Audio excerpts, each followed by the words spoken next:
পঞ্চম শ্রেণীর শিক্ষার্থীদের জন্য গণিত বইয়ের শতকরা অধ্যায়ের পৃষ্ঠা 104-এর 5 নং প্রশ্নের সমাধান। এখানে বলছে যে মনুবী চাকমা বাগান থেকে 10 ডজন কলাসহ একটি কলার কাঁদি পারল। পেরে দেখলো কাঁদিতে 25% কলা পচা বা নষ্ট, তাহলে ভালো কলার সংখ্যা কত? তো এটির ক্ষেত্রে প্রথমে আমাদের বলছে যে 10 ডজন কলা সে গাছ থেকে পেরেছে, তো ওই জন্য 10 ডজনকে আমাদের টিতে পরিণত করতে হবে। তো আমরা লিখব আমরা জানি 1 ডজন সমান 12টি। আমরা জানি 1 ডজন সমান 12টি।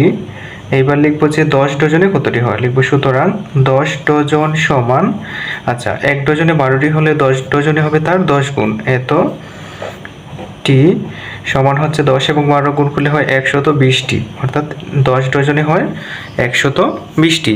ওই 120টি কলাই সে পেরেছে এবং তার মধ্যে 25% হচ্ছে পচা। তো আমরা 25%কে প্রথমে ভেঙে নিতে পারি। তো 25%কে ভাঙলে পার্সেন্টের জন্য হরে হবে 100 এবং এই 25-এর জন্য উপরে হয়ে যাবে 25।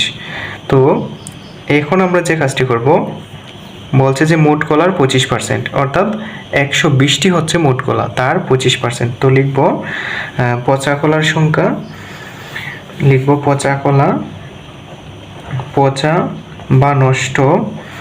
বা নষ্ট কলা হলো নষ্ট কলা সমান 120-এর 25%। এটা বলেই দিয়েছে যে 25% কলা, মোট কলার 25% কলা হচ্ছে পচা। তো আমরা এখানে 120 লিখবো, তারপর এর পরিবর্তে দিব গুণ চিহ্ন এবং 25%কে ভেঙে যে পেয়েছি 100/25 এইটা লিখে দিব 100/25। তো এবার যদি আমরা কাটাকাটি করে নেই তাহলেই কিন্তু বের হয়ে যাবে যে পচা কলা বা নষ্ট কলা কতটি। তো এখানে আমরা 100-র মধ্যে যদি আমরা 100-কে 5 দিয়ে ভাগ দিই তাহলে আসে 20 এবং 25-কে 5 দিয়ে ভাগ দিই তাহলে আসে 5। তো এইবার আবার 20 দিয়ে আমরা 120-কে ভাগ দিতে পারি, তো যাবে 6 বার, 120-কে ভাগ দিলে হয় 6 এবং 5-এ যদি গুণ করি 6 5-এ হয় 30টি, অর্থাৎ 30টি হচ্ছে পচা কলা এবং মোট কলা ছিল আমাদের 120টি। এইবার মোট কলা থেকে পচা কলার সংখ্যা বিয়োগ দিলেই ভালো কলার সংখ্যা বের হবে। তো লিখব সুতরাং ভালো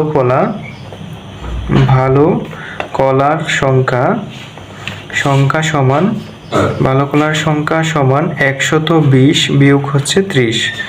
তো 120 থেকে যদি আমরা 30 বিয়োগ করি তাহলে আসে 90, অর্থাৎ ভালো কলার সংখ্যা হচ্ছে 90টি।